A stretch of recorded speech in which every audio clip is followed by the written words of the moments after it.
Hi friends, welcome to Malar Vanam. சூப்பரான tiffin sambar எப்படி செய்யலாம்னு பார்க்கலாம். 1/2 கப் துவரம் பருப்பு எடுத்து நல்லா வாஷ் பண்ணிக்கலாம். நல்லா கழுவுனதுக்கப்புறம் உங்களுக்கு எவ்வளோ தண்ணி வேணுமோ அந்த அளவுக்கு சேர்த்துக்கோங்க. 1/2 கப் பரங்கிக்காய் சேர்த்துக்கலாம். ஒரு தக்காளி பழத்தை 2ஆக கட் பண்ணி சேர்த்துக்கலாம். 1/4 டீஸ்பூன் மஞ்சள் தூள். இதை இப்போ நம்ம குக்கரில் வச்சுட்டு 3லேருந்து 4 விசில் விட்டுக்கலாம். குக்கர் வச்ச உடனே விசில் போடாதீங்க, மேலே ஆவி வந்த உடனே விசில் போட்டுக்கலாம். எனக்கு இப்போ வர ஆரம்பிச்சிருச்சு, நான் விசில் போடுறேன்.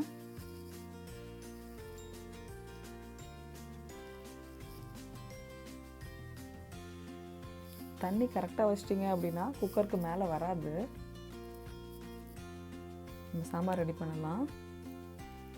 1 டேபிள் ஸ்பூன் கடலெண்ணெய், கடுகு, உளுத்தம்பருப்பு, வெந்தயம், இது 3 சேர்ந்து 1 டீஸ்பூன்.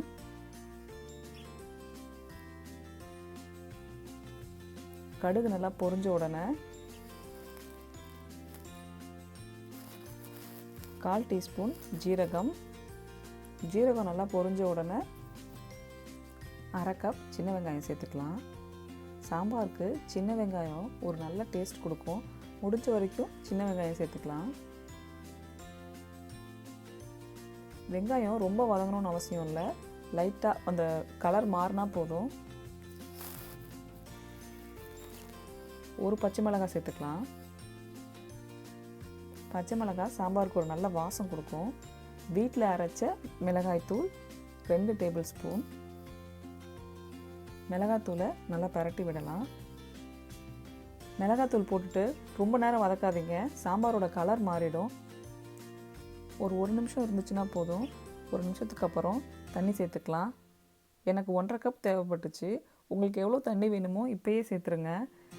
நீங்கள் லாஸ்ட்டாக தண்ணி சேர்த்திங்க அப்படின்னா சாம்பார் நீத்து போன மாதிரி போயிடும். மேலே தண்ணி கீழே பருப்பு அந்த மாதிரி இருக்கும். அந்த மாதிரி இருந்துச்சு அப்படின்னா சாம்பார் டேஸ்ட்டாக இருக்காது. இப்போ இதை ஒரு மூடி போட்டு 10 நிமிஷம் கொதிக்க வைக்கலாம்.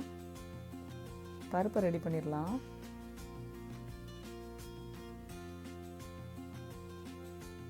பருப்பை நல்லா கரண்டி வச்சே மசிச்சு விடுங்க. ரொம்ப மசிக்க தேவையில்லை, அந்த தக்காளி பழத்தை மட்டும் மசிச்சு விட்டிங்கன்னா போதும். அங்கங்கே பருப்பு தெரிஞ்சிச்சு அப்படின்னா தான் சாம்பார் பார்க்குறதுக்கு நல்லா ரிச்சாக இருக்கும். இப்போ இதோட பச்சை வாசனை போயிடுச்சு, நம்ம பருப்பை ஆட் பண்ணிடலாம்.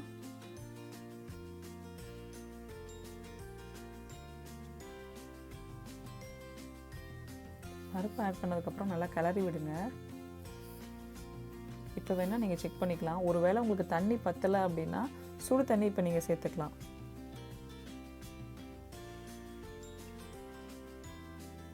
நம்ம உப்பு போடலை, எனக்கு 1 டேபிள் ஸ்பூன் உப்பு தேவைப்பட்டுச்சு, நான் போட்டுட்டேன்.